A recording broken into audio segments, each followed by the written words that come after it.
Welcome to the Right Hook Podcast. Back to the regular schedule of Ray and I. No threesomes or foursomes today. Ray, what's going on? Hey, man. It's good to see you. We got two things, fairly big things for us to cover today. Shopify recently had a keynote. There are a ton of stuff that there was a ton of stuff that happened there that I have no clue about because I didn't have time to go through any of it. So I'm really glad that you're taking me through the gamut there. And then we're going to jump into juicy stuff.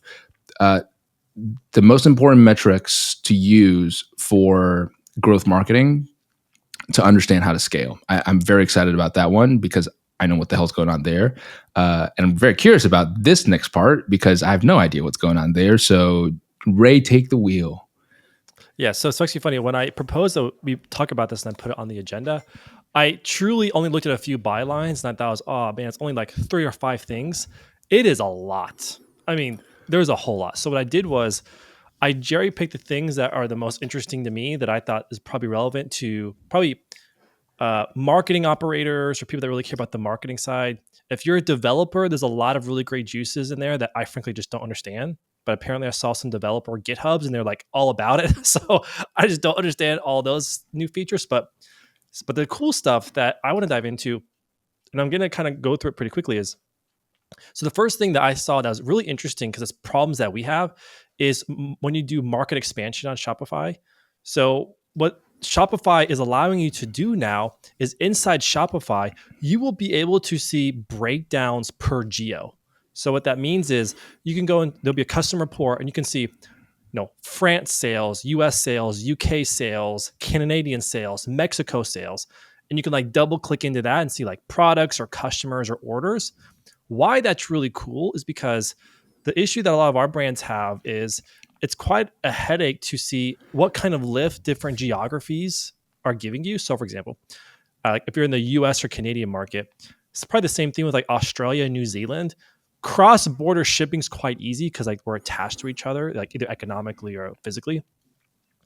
So, but if you want to do like a lift study test, for example, in Canada, it would be quite difficult. You have to rely on like Google Analytics or export orders or customers. It's a headache, but they're making it just really easy to see that per geo now.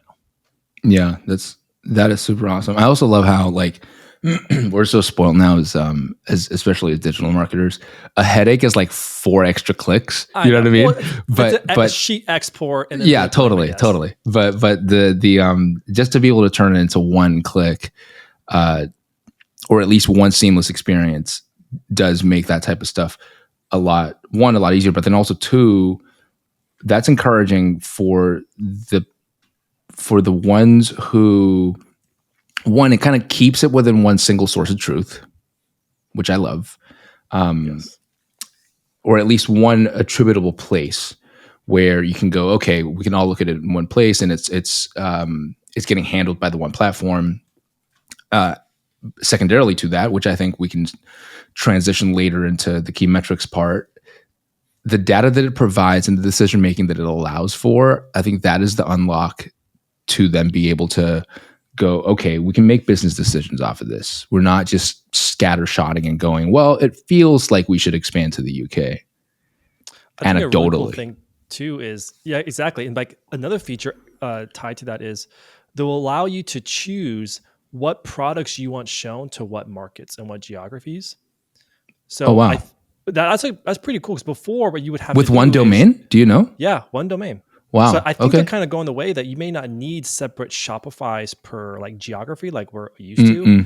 Yeah. You'll be able to, you'll choose the products per geo, but then also they're allowing it to where you can customize taxes and tariffs if you need to per that geo as well. Wow.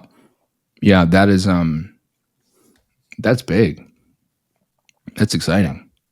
And I didn't see any updates on like currency conversion per geo. I think they figured that out like last year or the year before. But that's a huge development to where, from Shopify's perspective, they're probably going to lose a little money because people are paying for different Shopify accounts. But the net sum is your customers are happy because now they don't have to deal with many Shopify accounts. Yeah, for sure. And they're less noisy about you on D2C Twitter.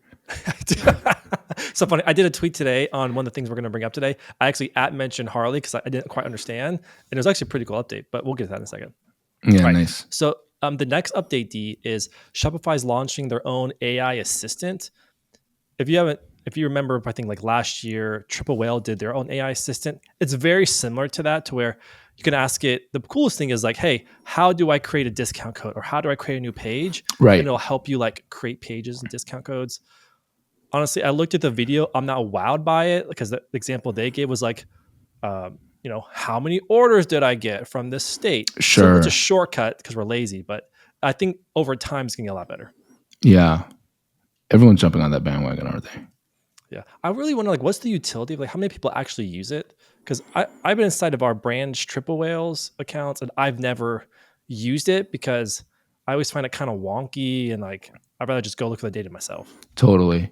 If I were if I were in the tech game, it'd be one of those things where first you just jump into the party. You don't have to boogie really, really well yet. You just jump into the party and make sure that AI is there, and then based off of that, iterate accordingly. At least give that functionality to your users, and then go accordingly. Because when it is very rudimentary AI, very rudimentary AI assistant, it really does just take very simple data and present it to you in natural language, or shows it to you in a simple kind of way. But also at the same time, like, Ray, you're not. I would imagine that you would not be a typical Triple Whale customer. So Or what I a mean by new person too, because I think, sorry, say that again. I'll say, like, or a new person. I think for like a newer person, the value is probably much higher because they don't know what they don't know. They don't know the That's question what to I mean. ask. Yeah, for sure. Right. The as opposed to the person that knows exactly where to click and what to look for and all that would stay within that path, and then there are the ones that go, well, I'm just going to lean on this a bit more because I want to shortcut the watching that tutorial on YouTube to figure out what to click, what that means, and where to go. Yeah. For me, for example, I am so ignorant when it comes to how to design a Shopify store. I always would hire that out. But I think the AI assistant, how the positioning is, that it could even help you walk you through the steps of what to do, which I think will be a huge value add for people that even don't have that skill set to save the cost, which is pretty cool. Yeah, totally. So another feature, D, that I'm actually quite excited about, because now we're getting into the really nerdy realm, is Shopify will allow you to now add dimensions to any analytical report inside Shopify. Previously, they'd have like a report, and you couldn't add in like certain dimensions. Now they allow you to do that. So, for example, for example, go to a traffic report, layer in products, conversion rate, sessions. And because before, like, they kind of tied you on what dimensions they will allow. But right now, based on what they said, they're going to allow you to have full flexibility to add in whatever dimensions you want to see that data side by side. So from Margaret's Ooh. perspective, that's massive. Yeah, totally. Man, they've been working hard, huh? They have. I wanted to just been like saving this up to just release, because I'm only halfway through, by the way. All right, so moving on. This is a pretty cool one for if you have a retail store. So what they're going to allow you to do now is in your checkout, you can choose, do you want to get the product shipped to you online, pick it up in store, or have it sent to the nearest retail location? So for a lot of you, like brands that have a retail location, that's actually quite nice. Or if you have several retail locations, I thought that was a pretty cool ad. Yeah, dope. The next one that I thought was pretty good too is they will allow you to now, instead of, if someone wants a refund, they will allow you to issue them store credit natively. Before, you had to use some kind of third-party app, but now you can issue someone a store credit versus like totally refunding the order, or you can do store credit as like a discount versus actually giving $1 off. I think that's great from a margin perspective, because that's actually going to help you save on your margin. Because I think I was listening to a podcast, and 20% of people actually redeem their in-store credit, which I'll take those odds. Yeah, 100%. All right. So the next change is around, okay, so what Shop is doing, if you remember a couple years ago, they launched Shop, the app, right? It's like an Amazon competitor. You can put products on their store, and you can sell products through the store. This is actually really cool. I'm actually really eager to test this out. Shopify just made the first move for Shop to be a competitor to Amazon, where now a brand can advertise their product on the Shop app if you have it listed. But then also you can choose to do what they call extended, and you can then advertise your product from the Shop Facebook and Instagram and Google profile. So that would look like, for example, if I was selling this Oh, mouse through Shop, I could extend it on Facebook and Instagram, and it would run an ad selling my product from the brand of Shop. how? There's just the Facebook Oh, API. Essentially, and the other thing cool is mm, it's a pay per performance where you pay per purchase. fascinating. That one, yeah, that part's fascinating.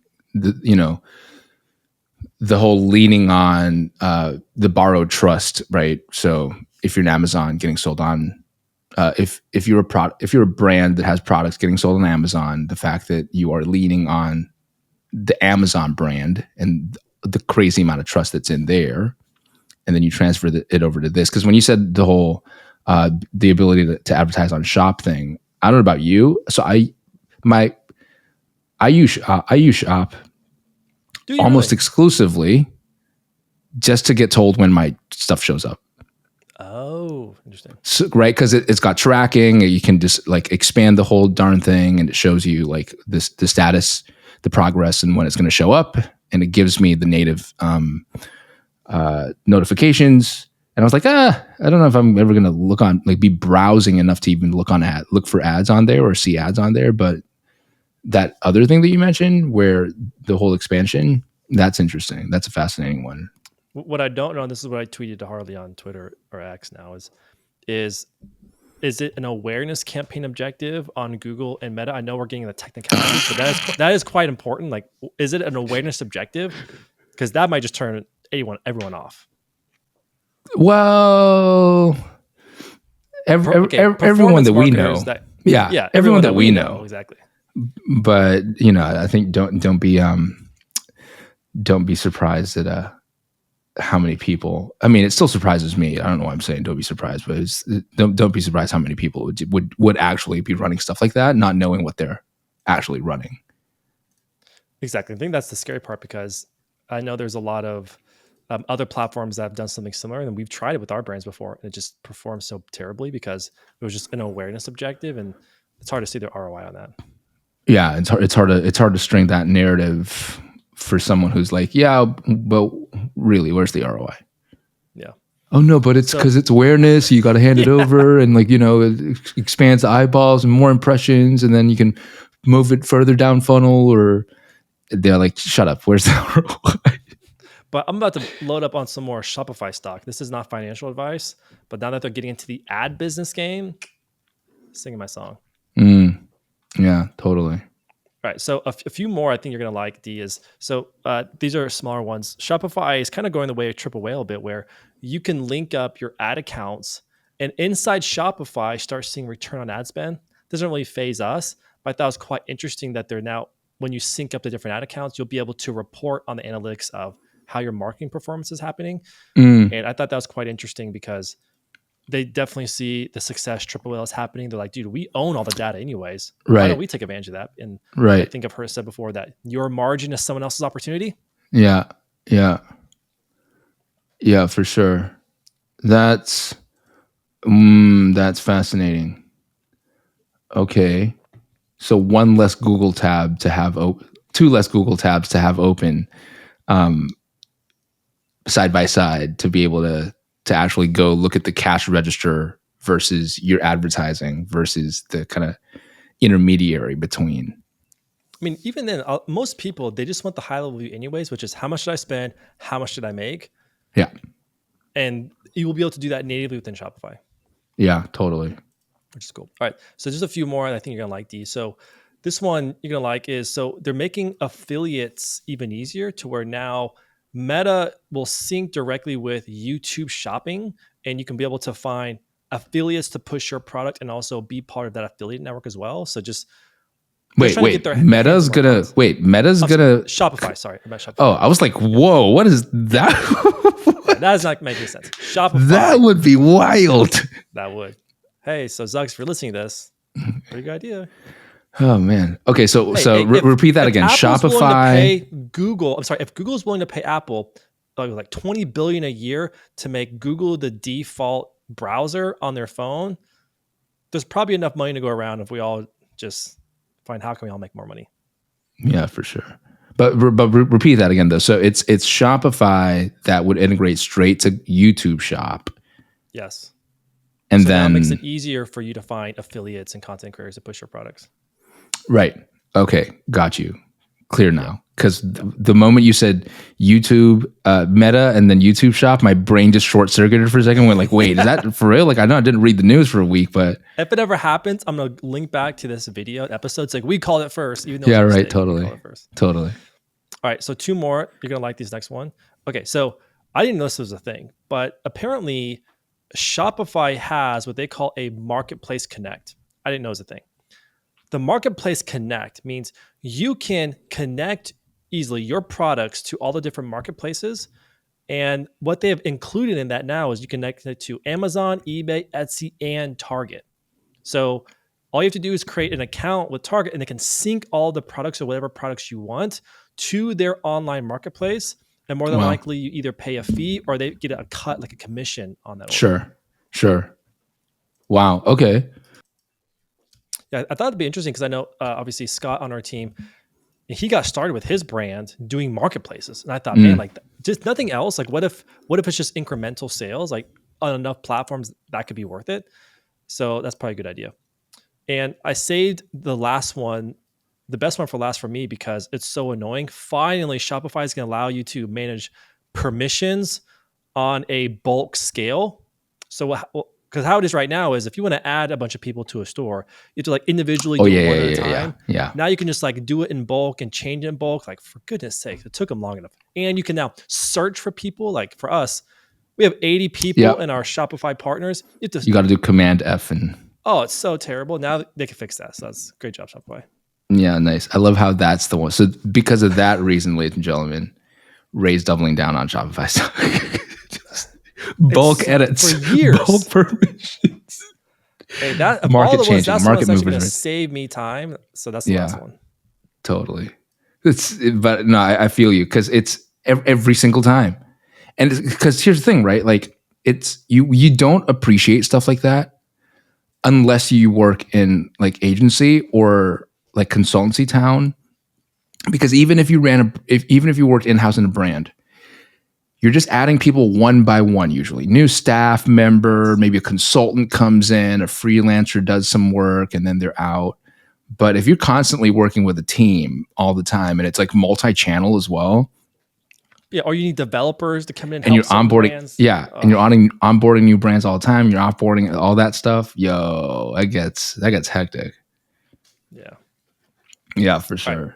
So those are the updates. I think there's some really good stuff in there, even for the brands that we work with, that I'm pretty excited about. Yeah, absolutely. It's exciting times ahead. I mean, I'm very genuinely excited about the tech space across the next 5-10 years and beyond. There's so much happening. There is so much happening. It's going so fast. Yeah, absolutely. All right. So now that we've got that exciting news revealed, which is just super cool to me to know that Shopify is doing stuff like that. Let's help people. Let's help reviewers talk through some key metrics that can help them make decisions better with their growth marketing. These are the same ones that we use here and we work with our brands on. I'm going to share my screen. I'll let you kind of talk through. Some of them here, and give us the layup, right? So, what are we looking at here? Yeah. So this is what we call our daily tracker, and the why we do it this way is because to run a brand, there's no only one metric you ever look at. There's better ones, and I'll explain those. But you need to see the relationship between really important drivers for a brand. So that's why personally we like to have it layered on top of each other like this, side by side in columns, because when you have it like this, you'll see the trends. You'll start to see, hey, and I'll get to this. For example, we're increasing spend, but is my net profit or my contribution profit following in line? If it's not, well, then that was the wrong decision to make. And unless you do this, you won't be able to see that, because how often what happens when brands come to us and we see their analytics, it'll be like one metric and a line graph, but you don't have the context you need. This gives you all the context you need to know, am I going in the right direction? Do I need to pull back? Do I need to keep going, double down? Yeah. And for me, I think it's the most important part about making the right decision is knowing, do I have full visibility on the impacts? Because, for example, I'll get into this. What this tells you, do I have an ad problem? Do I have a retention problem? Do I have a Facebook problem? CPMs increasing? Do I have a too many overheads problem that's lowering my profit? Like, it tells you a lot of things if you know how to interpret it. Yeah. And it's so helpful that this is on the daily, first off, because all of our brands, we work off of the same type of sheet. It's so helpful that it's daily. And the other part is, I would imagine that to the uninitiated, this would look like staring at. Do you remember the first time you watched The Matrix and you saw those green little like words or characters just like cascading down, and you go and like, what is? I would imagine that for the uninitiated, this would be very affronting. I mean, we've gotten feedback before from brands where they're like, I don't know what I'm looking at, right? You know what I mean? Because it's just numbers and just some type of coloration in cells, and then a whole bunch of different metrics altogether. So, shall we break this thing down at least into buckets as a starting point? We can circle back to the sheet again if we want later. But across these three in here, I think this would be a really helpful one to unpackage, because my paranoia is always that people are the most vulnerable in terms of what they don't know when they're quietly watching on YouTube. But then when they jump on calls, either with peers or like, in a group call in a community, or, if they're interviewing an agency or a freelancer, or if they're even interviewing a hire, they might not really know what these acronyms mean, but they'll just kind of front with it anyway. Right. So I figure if we're able to break this thing down in a simple to understand way, something that I wish someone did for me back in the day, then at least it becomes a much less intimidating acronym, because they're all just acronyms and they make no sense in isolation without context. Right. So yeah, can you break the three pillars down? Sure. So the hardest part about marketing nowadays is you have to have the context of the entire business to know you're making the right decision. So the buckets that we look at is what are the decisions and metrics we look in platform. So in this case, in the Meta ad account, to make decisions on when do we kill things, when do we increase budget, and when do we stay the course or turn it off. Then you have the metrics we use to give us the tell if we should scale more. Then you have directional confirmation as almost like support material or support metrics to confirm our belief based off the scaling metrics that things are going in the right direction. So let me kind of just double click into each of those. Yeah, nice. So for in-platform keep kill, two big metrics we look at is going to be CPA and ROAS. So CPA is cost per acquisition. We'll get into that in a second, how to calculate that. Then return on ad spend. Now, I want to make it very pointedly clear. I myself are anti ROAS is the only metric to look at. We're anti that because I've seen too many brands actually ROAS themselves into oblivion, and I'll explain why that's a bad idea. So I see your face. Like, we have seen it. They literally ROAS themselves into oblivion. Yeah. But what we do is it helps us just to make understanding of we should keep something or kill something. Now, I want to be very clear. We do not only focus on what's the highest ROAS. It just tells us, are the ads that we have, are they converting? And we layer that in with the CPA, because we have CPA targets, which are cost of acquisition. We need to get a sale within a certain cost bracket for it to make sense. Now, it's different for every brand. We have a brand right now that their subscription box, and people that stay on that box on average of 10 or 11 months. So technically, we can accept a much higher cost to acquire a customer because on average they stay for 10 months. Versus a jewelry brand, it's like a fly-by-night one purchase. We literally have to be almost profitable on the first sale for it to make sense for that business model. So just to be clear, it changes and the ROAS changes. This just tells us directionally in platform, what ads do we keep on? What ad sets do we keep on? What campaigns do we keep on? Yeah, at the highest level, guys, we're not going to go into like looking at then CPM, CTRs, and all the other ones in there. This would end up being like a 6-hour thing. Meta has this blueprint thing. Go over there. There's actually just free courses for you to take if you want to really click into all the other metrics that are available in there. It adds to the decision making and the decision set, of course, but then at the end of the day, these are the really highest level ones that we then use, and then it can kind of decompose down into some of the other upstream metrics for troubleshooting.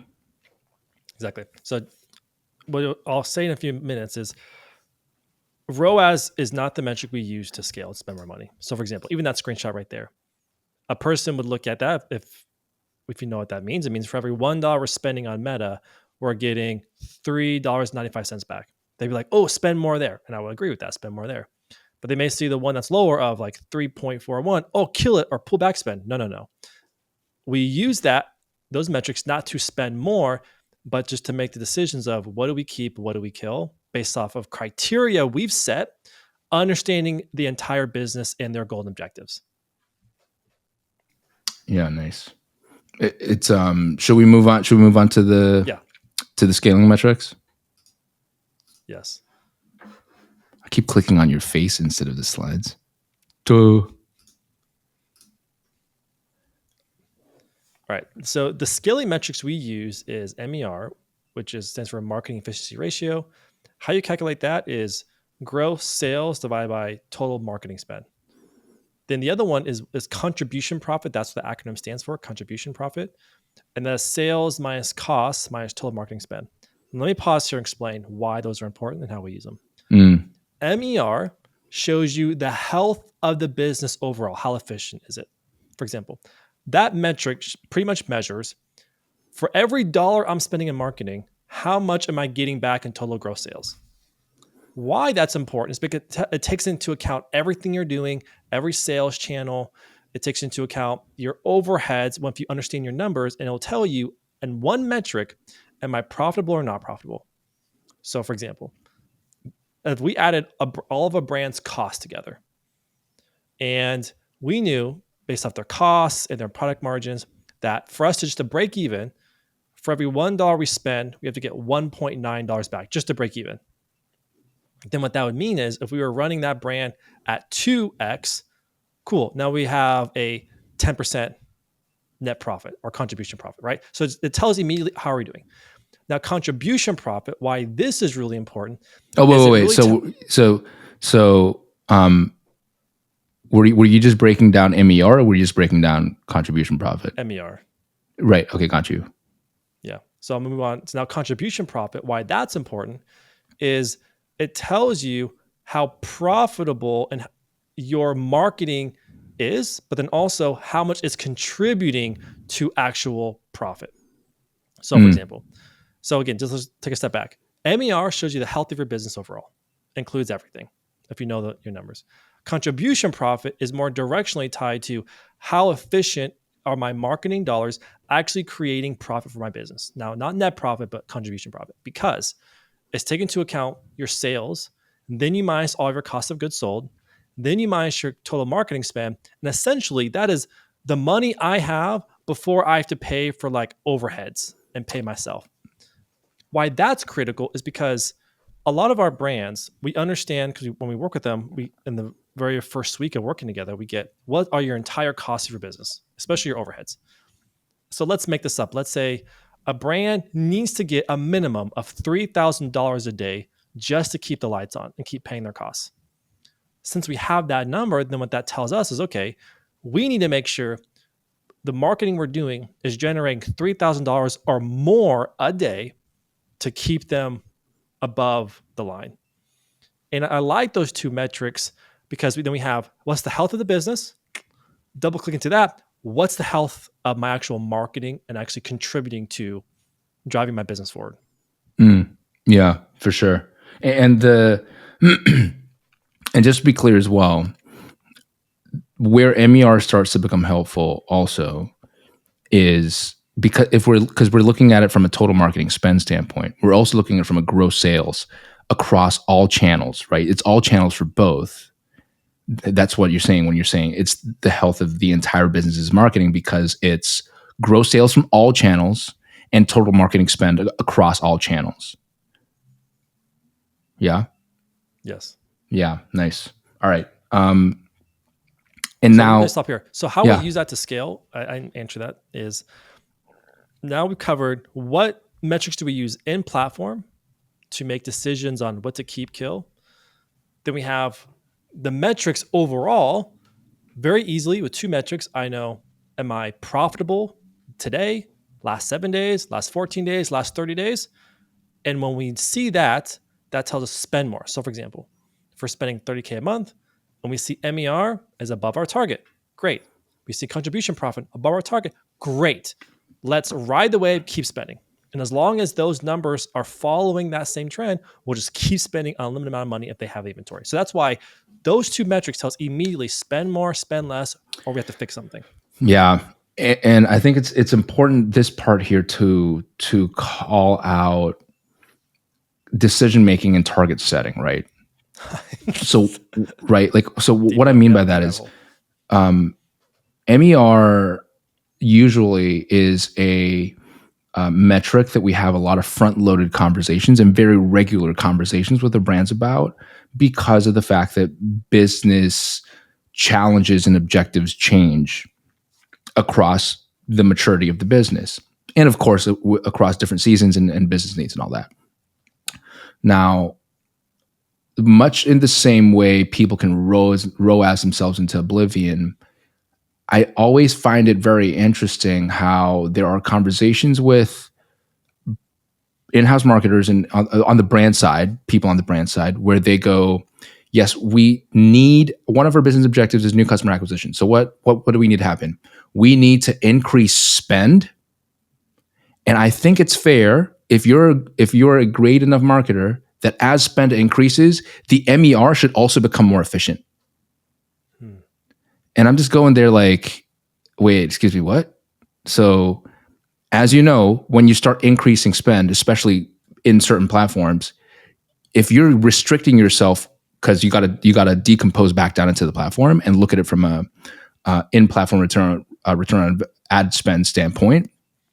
As the spend keeps going up, if you're trying to hold on to that ROAS, you're going to struggle a lot there. So then if the requirement is to spend to keep going up and the marketing efficiency ratio to get better and better and better across that same amount of time, then one is, and this is where I understand how it can get confusing, but, or rather it might get lost. Marketing efficiency ratio, efficiency really is about optimizing what's currently there. But if you're expanding like that, for example, it really is like expansion, experimentation, optimization, expansion, experimentation, optimization. But trying to do both at the same time is really, that's a really big challenge, in my opinion, at least. It is. And I think the reality is your MER target, it will and should change. If the more years you're in business, you need a greater and greater MER, you're doing something wrong. It means you're either bloated, you're not lean enough. What we see for the brands that scale and scale very quickly, because with more volume, you can actually accept a lower and lower MER. There's a lot of reasons for that, which I won't get into. But you're exactly right, dude. That's why I actually think a lot of brands, if you really know your numbers, You should review your MER quite quarterly. What's your target, especially if you have a growing team and costs are changing. If you're changing manufacturers and trying to negotiate better fees with manufacturers, launching new product lines, that should change. And you should review that so that you always know you're actually hitting the right target. Because this happened to us a lot of times as well, is working with a brand. And that's funny, Luke mentioned this in the last episode, is anytime you see a even MER target, it means someone didn't do the math or they're kind of like guessing or they're rolling up the number. But more importantly is we've seen brands where they come to us and it was like their target was like a 3.9x MER, which for every $1 I spend, I need $3.9 back to hit whatever target I want, only to not review it over a long period of time because then they hired staff, bought a warehouse to realize that, oh my gosh, my MER target's now Bought a new 3.9. AMG. Yeah, it's got to be now 4.9, right? Like that's a massive difference. So you have to review that constantly to know what is that target so that if your team in-house or your marketing partner, they're actually hitting the right target to make you profitable. And all this, by the way, what you explained just then is based on the assumption that the MER target wasn't lick my finger, put in the air, and give you a number exercise, right? There is sensible math behind that, based off in terms of setting a target. And a good way for anyone that isn't working off of an MER metric as a framework, or using it as a North Star, you can essentially just look at your P&L, for example, and go, based off of the numbers that I'm seeing here, what is my break-even MER, right? And then work from there. You can have that as the basis point. But if you're coming up with an MER target for your employees, for your team, for yourself, of going, well, that guy on YouTube said 3.9, so 3.9 it is, then you're kind of shooting in the dark because you don't understand you're unable to use the working principle behind that metric to bob and weave with and change with you across the different seasons of your business. So yes, to calculate MER, it's gross sales divided by total marketing spend. To set the target is a whole other episode to know how to set that target properly, right? For growth or for different business objectives. I could go on and on about that one because it's such a bugbear of mine. Well, it's critical. It's what everything starts from. Yeah, exactly. Should we move on to directional confirmation? Yes. Let's have a look at these. Okay, so let's just do a quick recap. We've gone over the metrics we use in platform to tell us when to kill things, start things in the ad platform. We looked at the 2 metrics that tell us things are good, the business is healthy, keep spending on marketing. Now what we're looking at is these numbers and tells us the directional confirmation to confirm what we know to be true, which is scale more, spend less, or something's wrong. And I want to walk through those. Okay, so the first metric is what we call AMER. It stands for acquisition marketing efficiency ratio. Very complicated word mouth. All that means is what is the health of my marketing dollars driving new customers. So how you calculate that is new customer revenue or gross sales divided by total marketing spend. Why this is important is we believe advertising's job mainly is to drive new customers. And then returning customers come from new products, email, SMS, and just whatever product you sell. If it's a consumable, people will come back and buy again as well. So that's important because, for example, what we need to know is now this is double clicking into MER is, okay, MER is healthy. How healthy and efficient is my advertising dollars? Okay, so let's look at new customer revenue. How much did I spend? And if you know, for example, because you know your numbers, my break even is a 1.5, which for every $1 I spend, I need $1.50 back, including my product cost of goods sold. Well, cool. So if we're doing like a 1.6, great. You're making a profit on the first order. Awesome. Now, the second metric is percentage of new customer revenue. I love this one personally. It's probably one of my favorite ones. The reason why I love it is because it shows you of your sales, what's the percentage that is coming from new versus returning customers. Let me tell you why this is important. It's because an e-commerce brand needs a balance of both new people as well as returning people. New brings in new blood, new life. Returning is where you get your profit from, for the most part. So why I like this, because this tells my team immediately, do we have an ad problem or a returning customer and product problem? For example, there's a hair care brand we worked with for a long time. They were a startup. They had funding. And so they gave us revenue targets. So over that time working together, we were scaling them quite efficiently. Things got a bit more expensive, but it was quite efficient. And then they came to us and said, hey, things aren't working out so well. We said, why? I said, because we're not making much profit. We're like, well, that's crazy, because that's interesting, because the targets that we set together is we're hitting that target.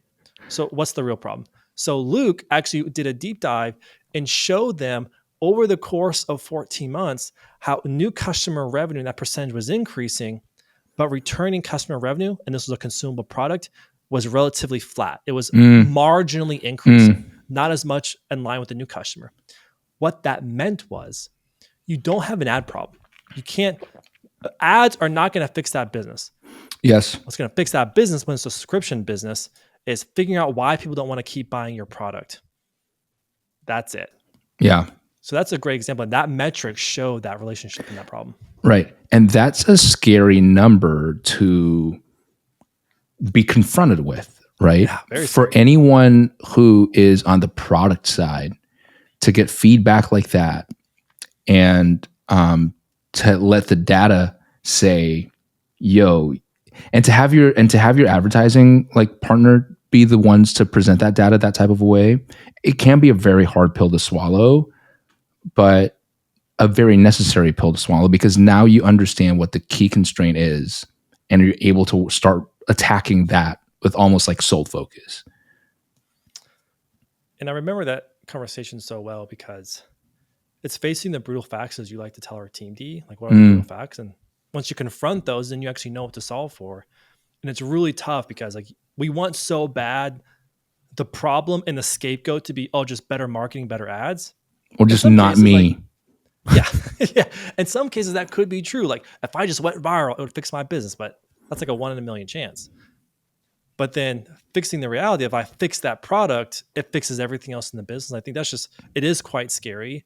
But I love that because, again, over time, there's another story. A fashion brand we work with, over time, the health was pretty good. Like 70% of sales was new, 30% returning.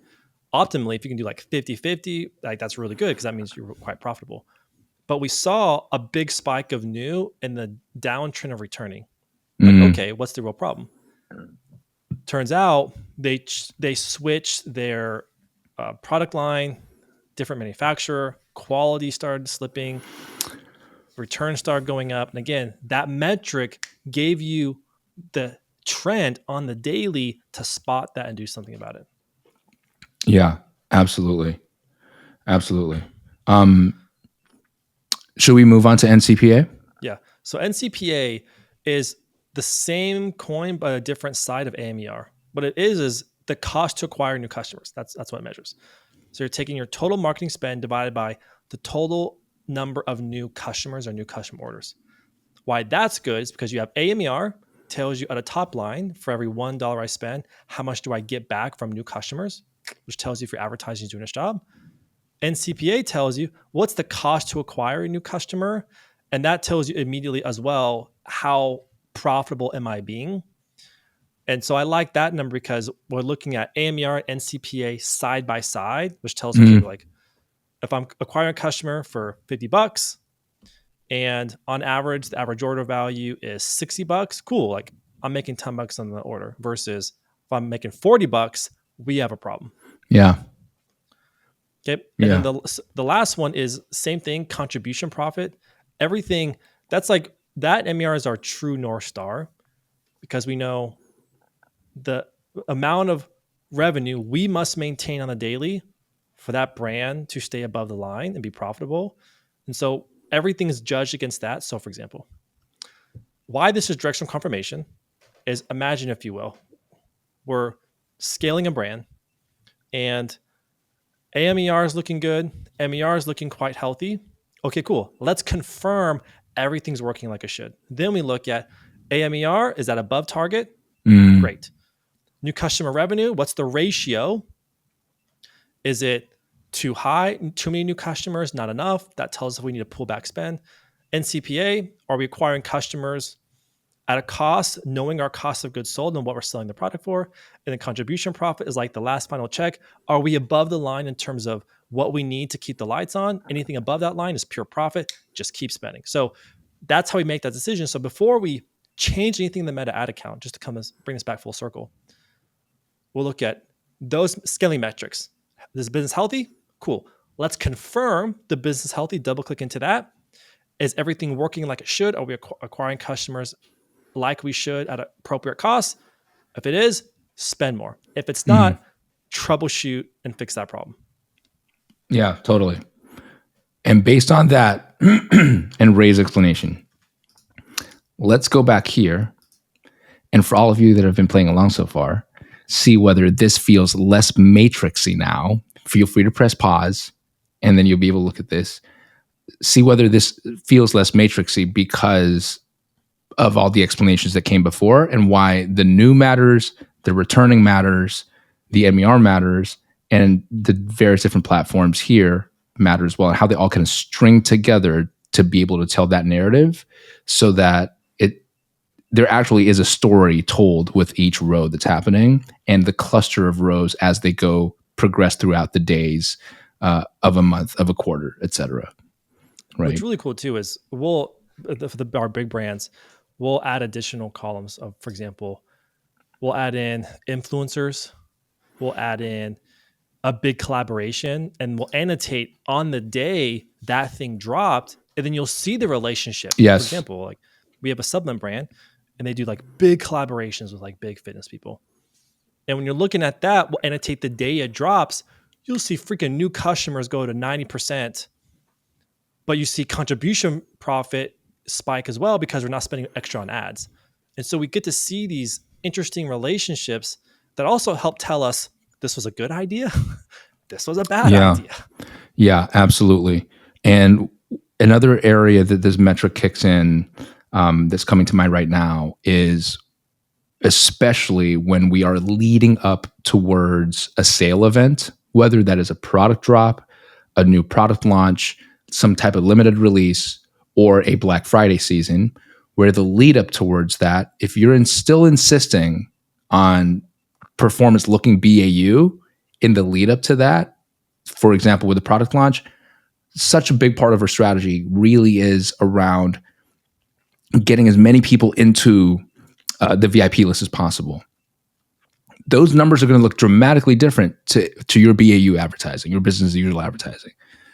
But if you don't have that, if that visibility isn't there, or that understanding when looking at that sheet isn't there, people start getting nervy and start like wanting to make some very hair trigger decisions of like, oh, you know what, maybe we shouldn't be doing this, or maybe we should start turning this thing on, or maybe we need more creative. It's like, wait, but this is where the good stuff happens for that drop to occur. And that's how we get the, 1.4 million in 15 minutes, or the multi-millions in a day, et cetera, et cetera.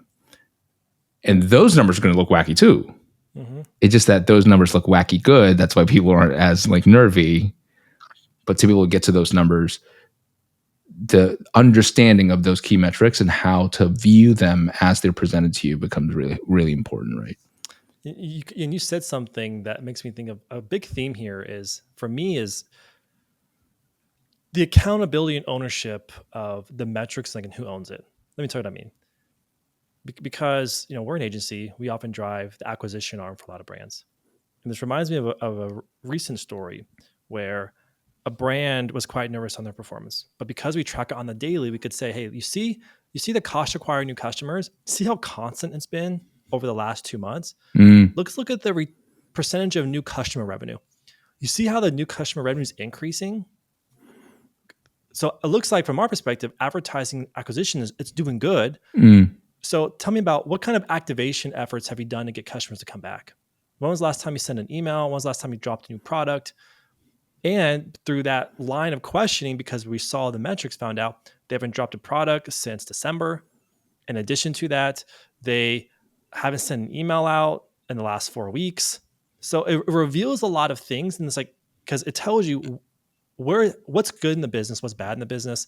Okay, cool. What's causing the good and the bad? And it forces you to be accountable for what are the levers in my business and how am I going to influence those metrics if it's not what I want. For sure. And that's exactly what I mean by it can be confronting and it can be kind of hard pill to swallow when the data kind of comes back, right? Yeah. And for the agency, for your strategist, for your employee, if your employee is the one with this data, to be like, yo, we got to do something here. You can't just snap your fingers, expect stuff to just happen or things to just turn around because you're sitting here trying to manifest it.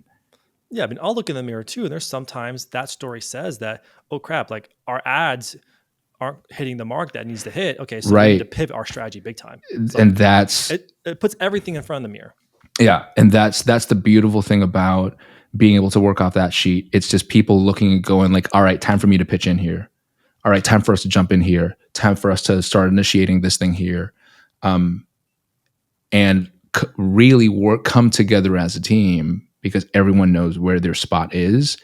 Every time that happens, you just see brands just start to soar because the understanding. It's almost like the Matrix. I finally see it. It's really important. And I think what I love about that too is when both teams, like for us, both teams align and see what the problem the business and become is. One team. Yeah, seriously, you become one. Like, and I love to see that because that's when a lot of magic happens, frankly. Yeah, absolutely. All right, dude. Let's. We've gone through a lot of stuff. Let's wrap it up here.